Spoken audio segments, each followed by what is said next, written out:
যুক্তরাজ্য জাতীয় পার্টির সমন্বয়কারী হলেন প্রবাসী রাজনীতিবিদ মুজিবুর রহমান। এ নিয়ে দেখুন আমাদের চিফ রিপোর্টার চৌধুরী মুরাদের প্রতিবেদনে বিস্তারিত। মোহাম্মদ মুজিবুর রহমান হচ্ছেন প্রবাসী একজন রাজনীতিবিদ। তিনি সম্প্রতি জাতীয় পার্টির মহাসচিবের কাছ থেকে প্রজ্ঞাপনের মাধ্যমে যুক্তরাজ্যের সমন্বয়কারী হিসেবে দায়িত্বপ্রাপ্ত হয়েছেন। আমার নাম মোহাম্মদ মুজিবুর রহমান। আমি জাতীয় পার্টির যুক্তরাজ্যের জন্মলগ্ন থেকে এগুলোর সাথে জড়িত। প্রথম যখন প্রতিষ্ঠা 1986-এ হয়, তখন আমি যুব সংগতির জেনারেল সেক্রেটারির দায়িত্ব পালন করি। তারপর মাননীয় পল্লীবন্ধু হোসেন মোহাম্মদ এরশাদ আমাকে জাতীয় পার্টির জেনারেল সেক্রেটারির দায়িত্ব দেন। সেই থেকে জাতীয় পার্টির সাথে ওতপ্রোতভাবে জড়িত।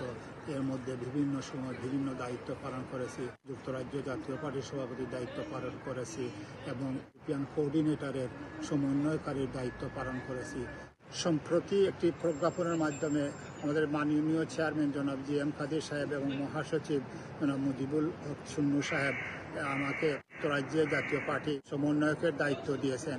এ প্রজ্ঞাপন রাজনীতিবিদ প্রবাসী এবং দেশে উন্নয়নের জন্য বিশেষ ভূমিকা রাখছেন। আমরা অত্যন্ত ভাগ্যবান, হোসেন মোহাম্মদ এরশাদের মতো আমরা নেতা পেয়েছিলাম। উনি যে বাংলাদেশের ইনফ্রাস্ট্রাকচারের যে উন্নয়ন করেছিলেন, যার মাধ্যমে রাস্তাঘাটের উন্নয়ন বলেন, উপজেলা সিস্টেম, এই 64টি জেলা করা।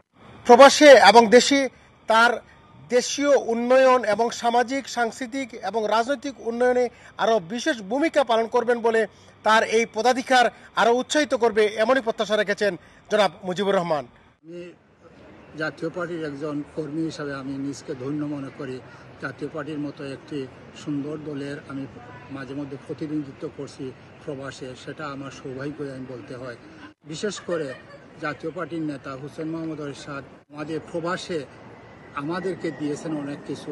একমাত্র হোসেন মোহাম্মদ এরশাদই আমাদের প্রবাসীদেরকে উনি সরকার থেকে কিছু পয়সা দিয়ে বাংলাদেশ সেন্টারের মতন একটি সেন্টারকে প্লেন জামে মসজিদকে ফান্ড দিয়ে উনি আজকে প্রতিষ্ঠিত করে গেছেন।